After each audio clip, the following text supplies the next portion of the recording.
Welcome back to our Greyhawk Deep Dive. It's April, and we're still going strong with this Greyhawk Deep Dive.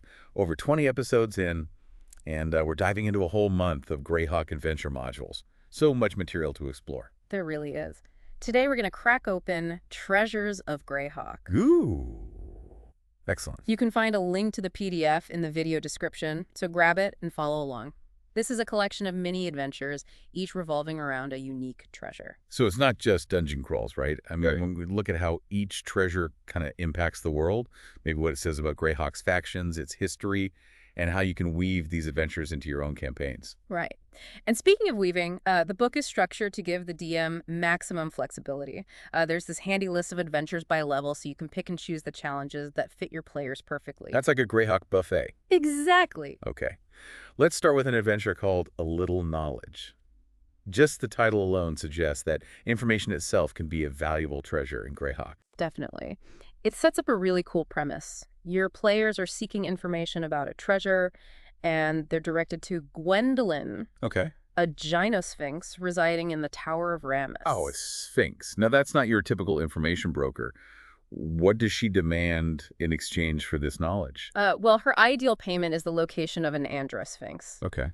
But if your players don't have that information, they can try to answer 3 of her riddles. Classic. Or they can forfeit magic items, preferably items with divination magic. That's a clever way to encourage strategic thinking right from the start. It's not just about brute force, it's about resource management and, negotiation. Yeah, and getting to Gwendolyn is a challenge in itself. I bet. The Tower of Rammus, it's not exactly a welcoming place. Oh, I imagine not. So what kind of obstacles stand between the players and this knowledge-hoarding sphinx?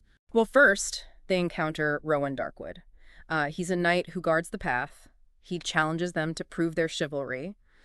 And the consequences for failing this test, they aren't just about combat. Unchivalrous actions could damage their reputation in Greyhawk, and that could make future interactions a lot more difficult. I like that. That ties this seemingly isolated encounter to the larger world. Yeah. Reputation matters. Reputation matters. And if they pass Rowan's test, then they've got to navigate a stairway.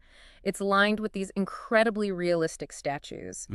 These statues were crafted by Reynold Shortfellow. He's a gnome illusionist. Okay. And he used gloves of stone shaping to make these statues. And each statue depicts a victim frozen in a moment of either terror or despair. Oh, so it's like walking through a gallery of nightmares. I imagine this would be a really unsettling atmosphere for players. What do you think the purpose is? Is it a warning? Is it a test of courage? Or is it something more sinister? Well, the module leaves that open to the DM's interpretation, which is great. You could tie these statues to local lore, maybe depict victims of Gwendolyn's riddles. You could even use figures from the players' backstories. Ooh, that's good. Yeah. That personalizes it, right? Yeah. That's a little psychological tension. Right. Okay, so from a Sphinx's riddles to something a bit more, well, let's just say, edgy. What can you tell us about Bladestar? This one's definitely on the darker side of Greyhawk. It involves an intelligent, cursed dagger once wielded by an assassin of the spurned cult of Eus. Use. Anything with that demigod is bound to be creepy.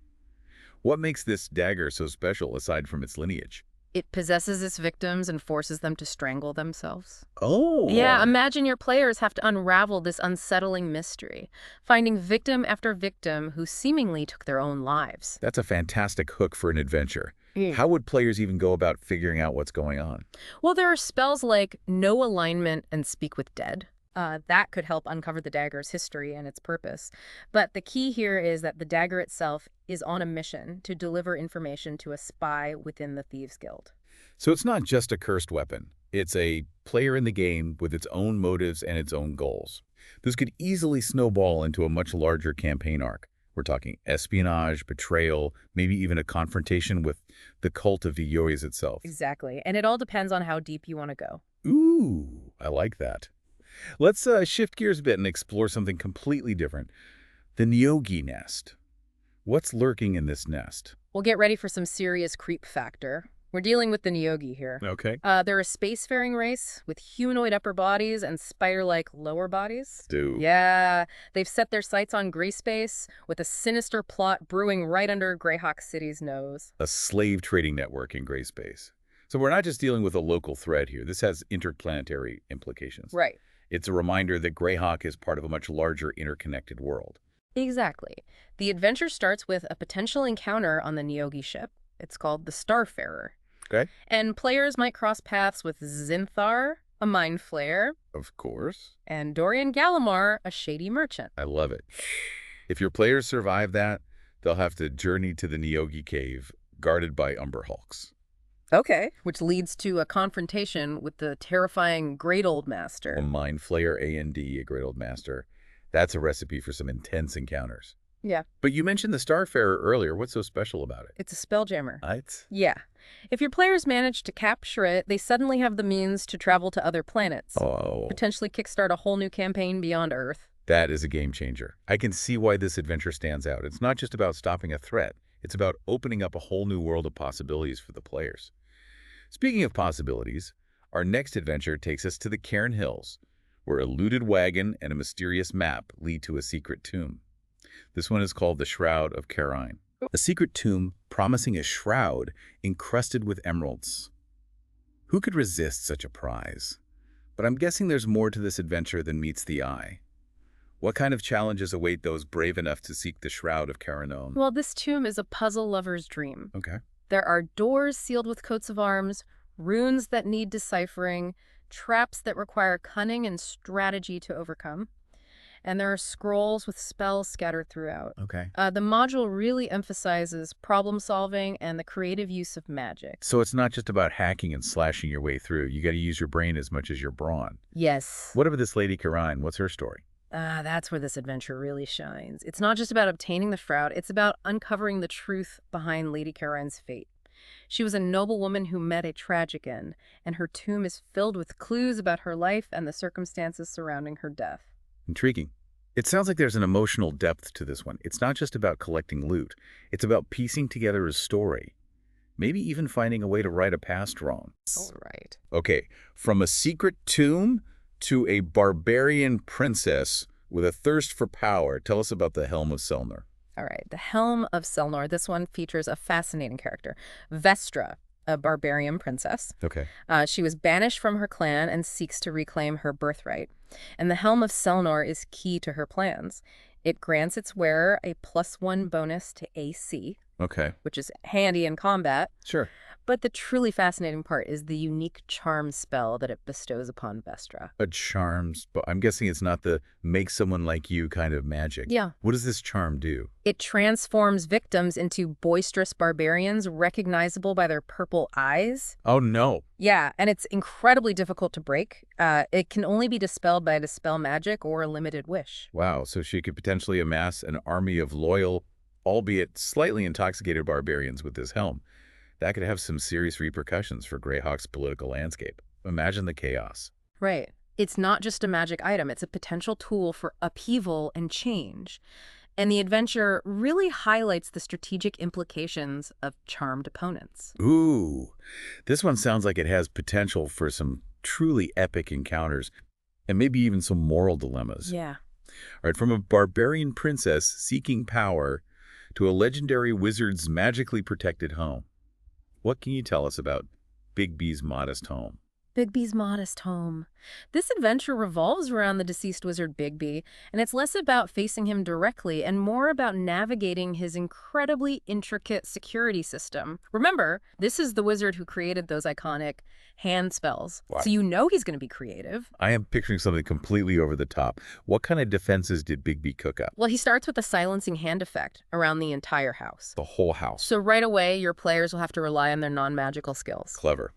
No easy spellcasting solutions here. Yeah. What else did he have up his sleeve? Well, he concealed doors with illusionary wall spells and added a variety of unique magical traps. Oh, like what? There's the pugnacious pugilist. Pugnacious what? Yeah, so picture disembodied fists appearing out of thin air and pummeling anyone who tries to open the front door. Oh my gosh. Then there's the fantastic fencers. These are basically disembodied hands wielding swords. Oh, wow. And a shock and grasp effect on one of the doors. Bigby was clearly paranoid about security. Yes, he was. But it sounds like he also had a sense of humor.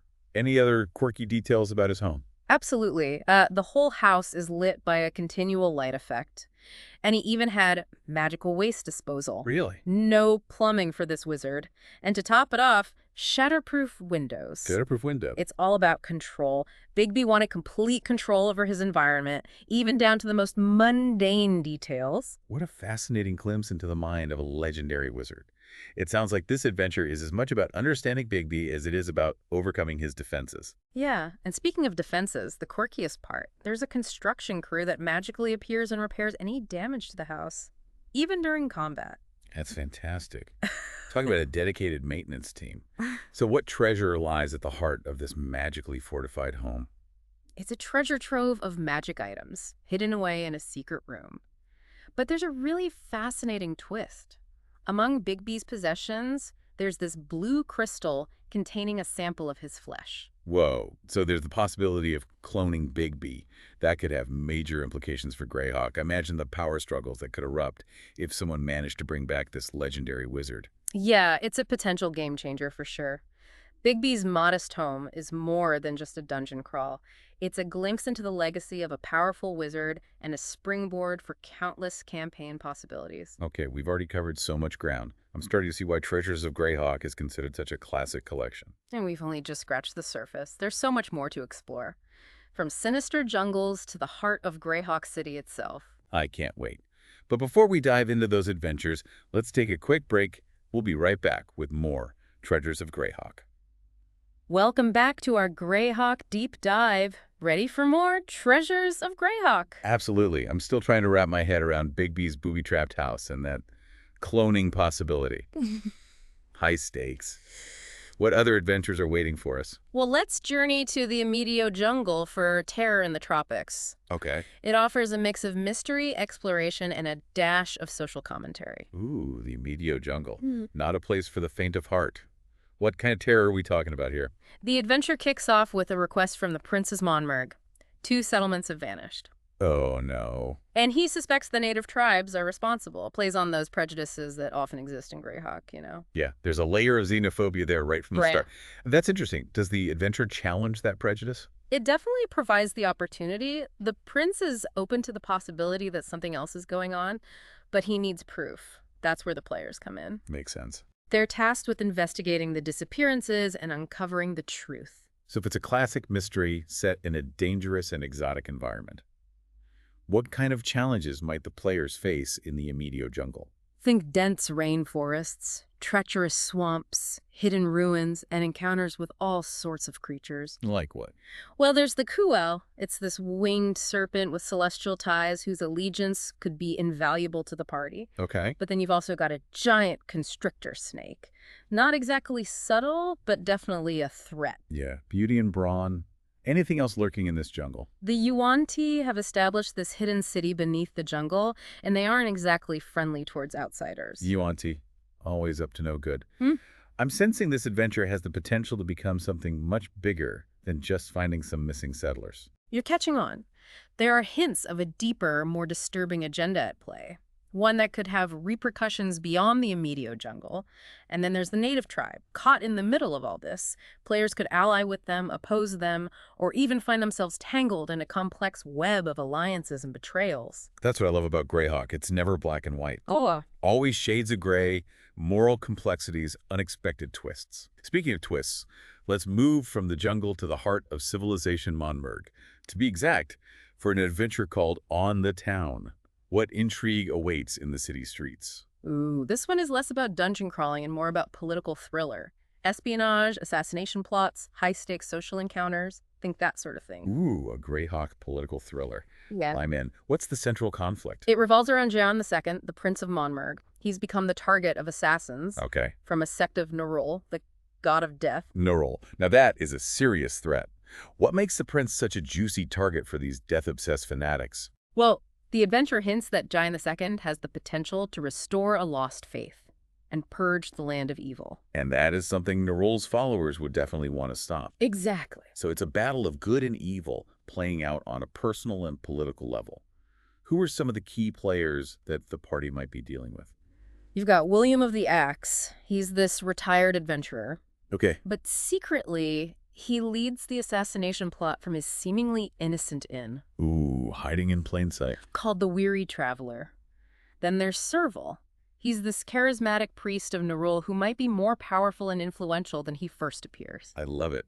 Classic villain moves. What role do the players have in this tangled web of intrigue? The prince tasks them with retrieving a stolen artifact, the Sword of the Dragon. It's fallen into the hands of Nerul's followers. So it's a race against time to recover a powerful artifact and protect the prince from a death cult. Sounds intense. Oh, it is. But you mentioned something about chivalry earlier. Are there any moral dilemmas in this adventure? The Sword of the Dragon, it's said to be destroyed if used to kill a member of the royal line. Ooh, that raises the stakes. Yeah. Adds a layer of urgency. They can't just retrieve the sword. They need to make sure it's not used against the prince. Exactly. Lots of options for how they could achieve their goal. Could infiltrate William of the Axe's inner circle, stage a daring raid on the Temple of Nerul, maybe even try to strike a deal with Serval if they think they can outsmart him. Right. So many possibilities. Yeah. It reminds us that there are multiple paths to victory in Greyhawk, and that even the most seemingly straightforward quest can lead to those unexpected twists and turns. Okay, from political intrigue to, well, a mystical lake, Greyhawk never ceases to amaze. It really doesn't. What can you tell us about crossing into Steel? All right, crossing into Steel. This one takes us to the Lake of Unknown Depths. Okay. It's a place steeped in Greyhawk lore where the players are going to grapple with this really fascinating ethical dilemma. The Lake of Unknown Depths. Just the name evokes a sense of mystery and wonder. What kind of ethical dilemma are we talking about here? The players are contacted by a Santher. She's a former paladin who's now a priestess of Heronius. Okay. She's nearing the end of her life, and she needs their help to retrieve her Holy Avenger sword. Okay. It's currently held by a powerful archmage named Ilkif, Okay. and she wants him to transfer her spirit into the sword so she can continue fighting evil after her death. Whoa, that's a pretty heavy request. So- Breaking a form of immortality through her sword. And where's the ethical dilemma? The spell to transfer her spirit will consume the last of Ilkif's life energy. He's willing to make this sacrifice, but the players might not be so comfortable with it once they know the truth. Oh, so do they prioritize her wish and allow Ilkif to sacrifice himself? Or do they try to find another way, even if it means denying her dying wish? There's no easy answer. It forces players to really examine their own values and beliefs. Right, and as if that weren't enough, there's a new monster to contend with. The Darksider.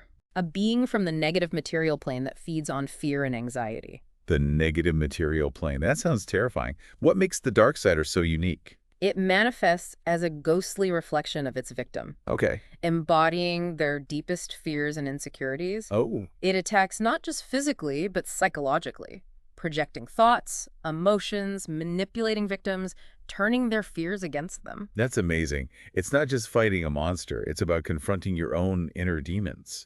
This adventure, it sounds like it's going to challenge the players on multiple levels, physically, mentally, and emotionally. Right. And speaking of challenging, let's move on to The Wizard Isn't Home. This adventure combines classic dungeon crawling with the touch of Greyhawk humor. Okay, the title alone is intriguing. What wizard are we dealing with here? Don't leave me hanging. It's Zagig. The gig. His home, well, let's just say it reflects his chaotic and unpredictable nature. I knew he'd pop up somewhere in this collection. Okay, what is his home like? Is it a tower defying gravity? A mansion with shifting rooms? Give me the details. The module describes it as an architectural motley. It's this jumble of shapes, colors, and angles that just defy logic. Even the furniture is designed to compensate for the wonky floors and walls. Okay, so it's a funhouse designed by a mad genius. What are the players doing in Zakig's crazy house? They're on a quest to find a lost artifact, and the only clue to its location lies within Zagig's home. But of course, it's not that simple. The house is protected by a series of magical traps and puzzles, all designed to confuse, disorient, and generally mess with anyone who dares to enter. Oh, I bet. It wouldn't be a Zagig adventure without some mind-bending challenges. What kind of traps did he dream up? Well, there's a magic mouth that just spouts riddles and cryptic pronouncements. Of course. You've got rooms that teleport you to random locations. Right. Illusions make the walls appear to be closing in or the floor to collapse. It's sensory overload designed to test their wits and sanity. Classic Zagig. He always loved playing with perception and reality. Is he lurking somewhere, watching the players stumble through his tricks? The module suggests that he might be observing, even manipulating events for his own amusement. He might not be physically present, but his presence is definitely felt throughout the adventure. I love that. Adds a layer of metagaming that's perfect for a Zagig-themed adventure. What's this artifact that the players are after? Is it a source of his power? A key to understanding his chaotic nature? The adventure doesn't actually reveal the exact nature of the artifact, but it hints at a connection to Zagig's past, something that could shed light on his motivations, maybe even help players understand this enigmatic wizard a little better. Intriguing. So it's not just about finding a treasure, it's about unraveling the mystery that is Zagig. This adventure sounds like a delightful blend of dungeon crawling, puzzle solving, and Greyhawk absurdity. It really is. From the absurd to the potentially heartbreaking. Let's journey to the Well of All Heals, Okay. in an adventure that shares the name with one we discussed earlier. The Well of All Heals. Now, didn't we already visit a mythical spring with that name? We did. But this adventure, while sharing the name, offers a very different experience. It's a classic there and back again quest, but with a strong focus on moral choices and a touch of Greyhawk humor. Okay, I am intrigued. What makes this Well of All Heals so special? It's said to produce a magical elixir that can cure any disease or injury. Any disease or injury, wow. That this well is located deep within a dungeon guarded by a fearsome red dragon, Oh. named, get ready for it, Sulfacetus. Sulfacesis, that's a mouthful. It is, and he's not your average red dragon. He's incredibly intelligent and cunning, and his hoard is legendary. We're talking mountains of gold, gems, and magical items. Okay, so we've got a classic quest for a magical cure. Right. Guarded by a fearsome dragon and his treasure hoard. Sounds like a recipe for an epic adventure. How did the players get drawn into this quest? Are they seeking the elixir for themselves, or is there a more altruistic motive? There are a few options presented. They might be hired by a desperate villager seeking a cure for a loved one. They could stumble upon an ancient map leading to the well. You know, the DM has flexibility in how they weave this into their campaign. I like that. Allows for customization. Yeah. But I'm guessing it won't be a simple walk in the park to reach this Well of All Heals. Not at all. This is classic dungeon crawling, but with a Greyhawk twist. The dungeon is a labyrinth of traps, puzzles, and monstrous guardians. And Sulfacetus has enlisted the help of some tough fire giants to protect his lair. Fire giants. That sounds intense. I'm already picturing epic battles in a fiery underworld. But you mentioned a Greyhawk twist. What is it? The dungeon itself was designed by Zagig. What? Yeah. It's a masterpiece of illusion and deception. False tunnels, illusory walls, even a balsa wood trap disguised as solid stone. What? It conceals a vat of acid. Zagig just can't resist putting his chaotic stamp on things, can he? A balsa wood acid trap. That's dangerous and hilarious all at the same time. It's a perfect example of his unpredictable nature. Absolutely. He wants to test those things in the wood, but he also wants to have a little fun along the way. Exactly. It sounds like players will need to bring their A-game brains, brawn, and a good sense of humor to conquer this challenge. Right. Okay, from fire giants to a touch of elven intrigue. Our next adventure takes us to the ruins of an elven wizard's lair. All right. Okay, sign me up. What can you tell us about All for a Hat? All for a hat. This quest begins with a request from Bidgro, a priest of St. Cuthbert. He's seeking adventurers to retrieve a lost relic, the original hat worn by Hercluth. Oh, hat. He was a legendary priest who brought the faith of St. Cuthbert to the Duchy of Ernst. Okay, I gotta admit, I'm a little curious about this one. Why is a hat such a prized relic? It represents the legacy of Hercluth and the spread of St. Cuthbert's faith in the region. You know, it's a symbol of hope and devotion for the followers of St. Cuthbert. So it's a religious quest, but with a touch of historical significance. Why did the priest need adventurers for this? Well, the hat is in the ruins of the temple where Hercluth was buried, and it's said to be guarded by a powerful evil. 2 previous expeditions failed to retrieve it. And the priests, they're desperate to recover it before it falls into the wrong hands. Okay, so it's a dangerous mission into a cursed temple. What kind of challenges await the players in these ruins? It's classic dungeon crawling with a Greyhawk twist. Traps, puzzles, monstrous guardians, and a new type of undead creature called a crypt thing. A crypt thing. That sounds ominous. What is it exactly? It's this grotesque amalgamation of corpses, just a horrifying reminder of the temple's desecration. It's a physical threat, but it can also drain the life force of its victims. That's creepy. It sounds like this adventure will test the player's courage and resilience. Yeah. What about this Greyhawk twist? What makes this one special? Well, as they explore the ruins, the players uncover clues about the elven wizard who built the temple. His name was Ramael, and he was obsessed with creating a magical hat that would grant him immortality. But his experiments went horribly wrong, led to his demise and the creation of the crypt thing. Classic tale of ambition leading to ruin. It adds a layer of depth and tragedy to this. It's not just about fighting monsters, it's about understanding the consequences of unchecked ambition. Right. Okay, from a quest for a hat to a heist involving a legendary sword. Ooh. Let's delve into A Sword for a Hero. A sword for a hero. Okay. A heist. I always love a good heist story. Yeah. What sword are we stealing, and who is this hero who needs it? The sword is the legendary Sword of Kaz, said to be the most powerful sword in all of Earth. It grants incredible strength, speed, skill, and magical powers. The most powerful sword in Earth. Now that is a game changer. Who has the honor of possessing this legendary weapon? It's currently in the possession of a powerful and ruthless collector, Lord Bargle. Lord Bargle. You're kidding, right? The bumbling would-be overlord of Greyhawk City. Nope. This adventure shows a different side to Bargle, one that's surprisingly competent. He's still obsessed with power and grandeur, but he's actually managed to acquire a collection of valuable artifacts, including the Sword of Kuss. Wow, that's unexpected. I always thought of Bargle as more of a, comic relief character. Yeah. It's interesting to see him portrayed as a genuine threat. Right. It's a reminder that these Greyhawk characters are multifaceted. Even the seemingly inept can have their moments of, well, brilliance or at least luck. So the players are tasked with stealing this legendary sword from Lord Bargle. Where is he keeping it? In his heavily fortified castle, it's guarded by all sorts of nasty creatures, ogres, trolls, and even a fire giant. A fire giant. Okay, this is escalating quickly. This isn't just a simple heist, it's a full-blown raid.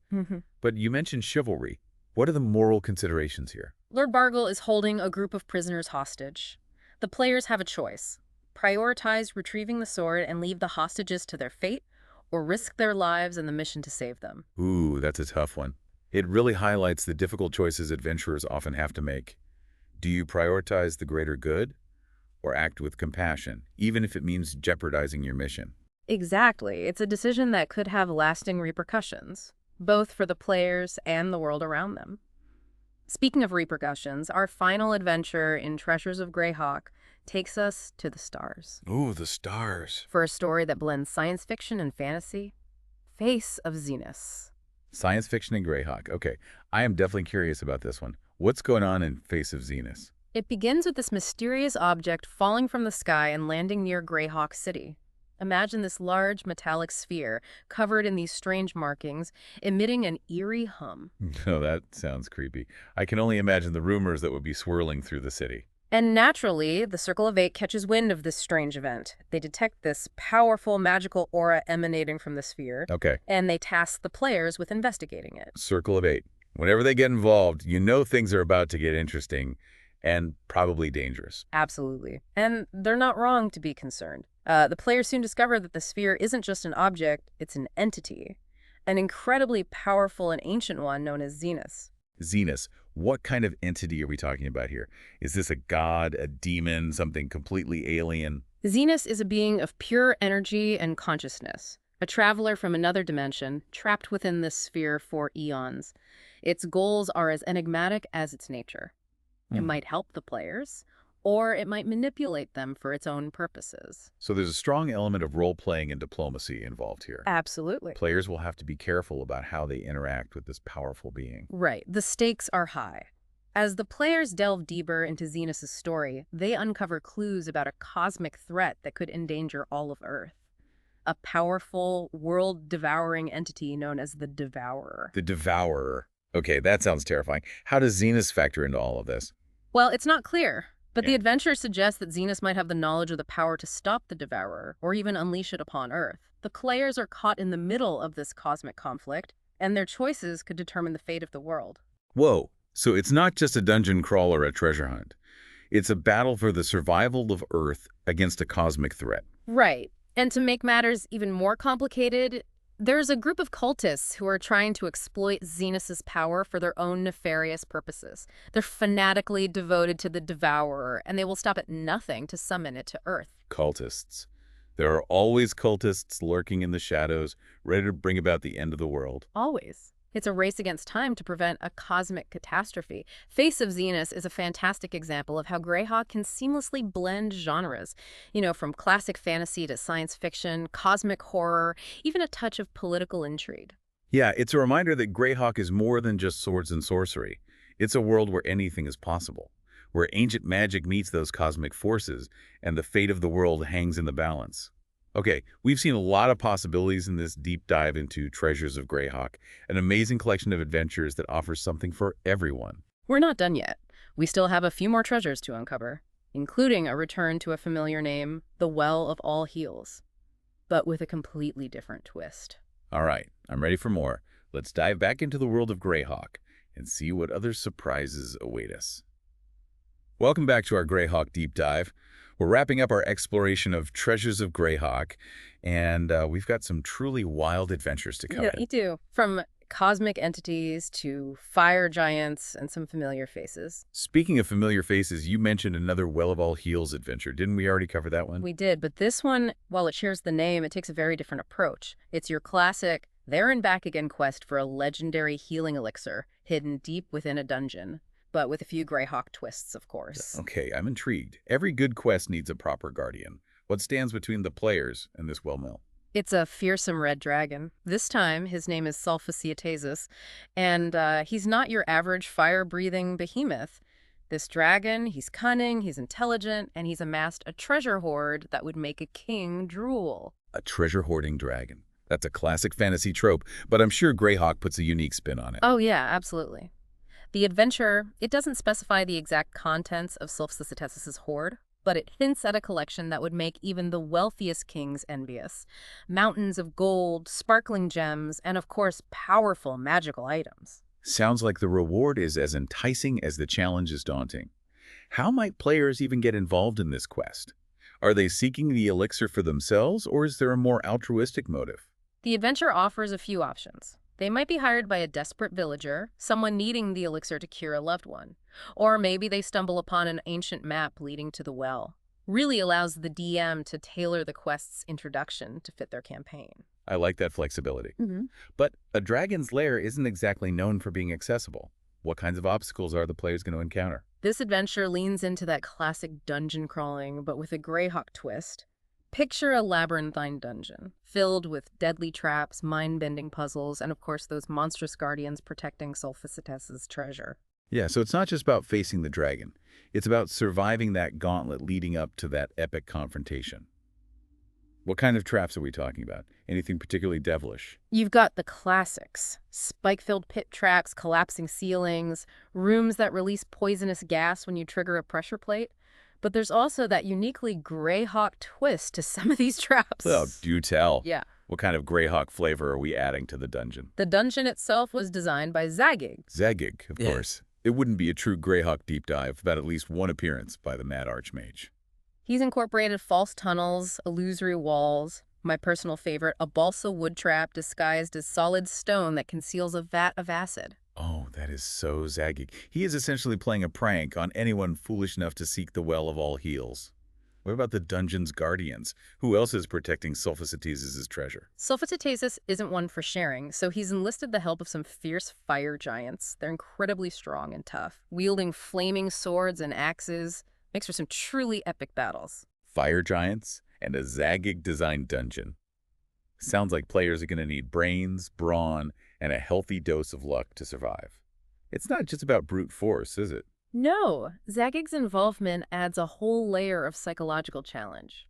Players will constantly be second-guessing themselves, wondering what's real and what's an illusion. They'll need to be observant, resourceful, and maybe even a little crazy to succeed. It's a reminder that in Greyhawk, outsmarting your enemies is just as important as defeating them in combat. Exactly. Now, for a change of pace, let's step away from all that fire and brimstone and into the world of elven intrigue. Our next adventure, All for a Hat, takes us to the ruins of an elven wizard's lair. All for a hat. Okay, that title definitely piqued my interest. What's so special about this hat? It's the original hat worn by Hercluth. He was a legendary priest who brought the faith of St. Cuthbert to the Duchy of Ernst. Okay. The players are tasked with retrieving it from this ruined temple where Hercluth was buried. So it's a religious quest with a touch of historical significance. But why do they need adventurers for this? Can't the priests just go get the hat themselves? Well, the temple is said to be guarded by a powerful evil. Two previous expeditions have failed to retrieve the hat, and the priests, they're desperate to recover it before it falls into the wrong hands. Ah, so there's more to it than just dusting off an old hat. Mm-hmm. What kind of dangers lurk in this ruined temple? Well, this adventure offers classic dungeon crawling with a healthy dose of Greyhawk flavor. Deadly traps, puzzles that require both cunning and knowledge, monstrous guardians, and a new type of undead creature called a crypt thing. A crypt thing. That doesn't sound pleasant. What kind of creature are we dealing with? Imagine a grotesque amalgamation of corpses, just a horrifying reminder of the temple's desecration. Okay. It's a physical threat capable of draining the life force of its victims, making it a very formidable challenge for any adventurer. That's creepy. And what about this Greyhawk flavor you mentioned? What sets this apart from a typical dungeon crawl? As players explore the ruins, they uncover these clues about the elven wizard who built the temple. His name was Ramael, and he was obsessed with creating a magical hat that would grant him immortality. But his experiments, they went horribly wrong, led to his demise and the creation of that crypt thing. The classic tale of ambition leading to ruin adds a layer of depth and tragedy to the adventure.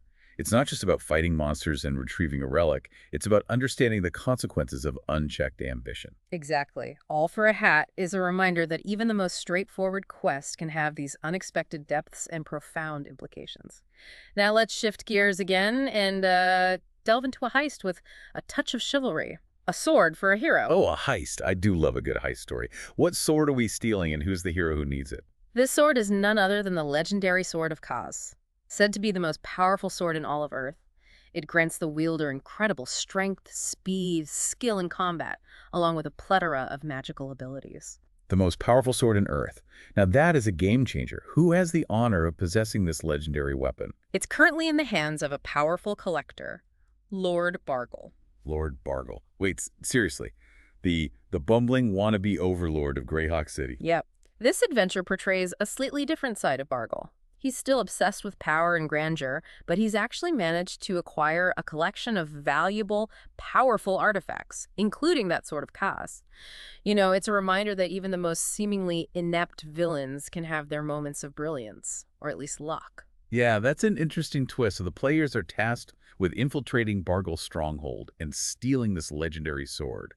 Why is he keeping such a prized possession? He's hidden it away in his heavily fortified castle, guarded by all sorts of nasty creatures, ogres, trolls, even a fire giant. A fire giant. Okay, this is escalating quickly. This isn't just a simple heist. It's a full-blown raid. Yeah. But you mentioned chivalry. What are the moral considerations here? Well, Lord Bargle is holding a group of prisoners hostage in his castle.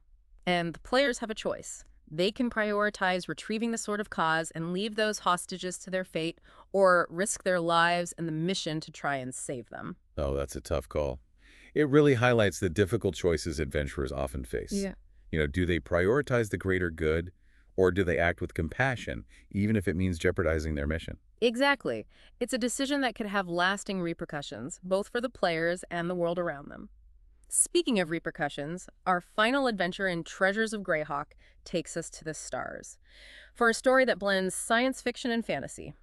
Face of Zenith. Science fiction and Greyhawk. Now, that's something I didn't expect. What cosmic wonders await us in this adventure? It all begins with a mysterious object falling from the sky and landing near Greyhawk City.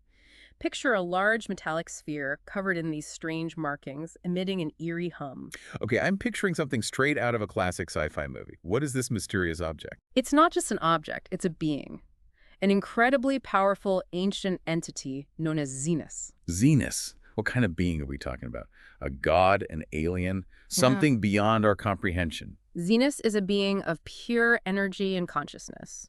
A traveler from another dimension who has been trapped within this sphere for countless eons.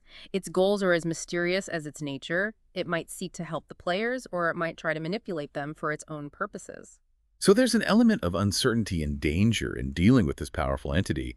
Sounds like the players are going to need to tread carefully. Absolutely. And as they delve deeper into Zenith's story, they uncover these clues about a cosmic threat, one that could endanger all of Earth. It's a powerful, world-devouring entity known as the Devourer. Oh, the Devourer. Yeah. That sounds terrifying. Yeah. How does Zenith fit into this cosmic threat? Well, it's not entirely clear, but the adventure suggests that Xenos might have the knowledge or the power to either stop the Devourer or unleash it upon Earth. The players are caught right in the middle of this cosmic conflict, and their choices, they could have far-reaching consequences. Wow, so the fate of Earth hangs in the balance. Talk about high stakes. And to complicate matters further, there's this group of cultists who are trying to exploit Xenos's power for their own nefarious purposes. They're fanatically devoted to the Devourer and will stop at nothing to summon it to Earth. Cultists. Of course, it wouldn't be a proper Greyhawk adventure without some cultists trying to bring about the apocalypse. It's a race against time to prevent a cosmic catastrophe.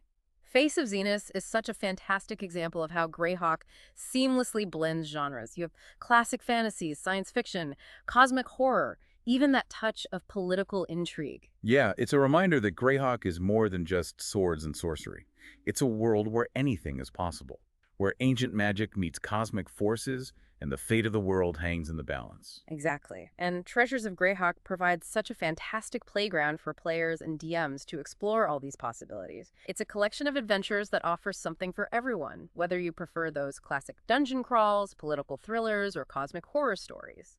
It's been an amazing journey through this collection. I'm still reeling from the sheer variety and creativity of these adventures. From the depths of dungeons to the vastness of space, Greyhawk truly has it all. We've explored mysterious tombs, we faced terrifying creatures, delved into the minds of mad wizards, and even encountered a cosmic entity. And we've only scratched the surface.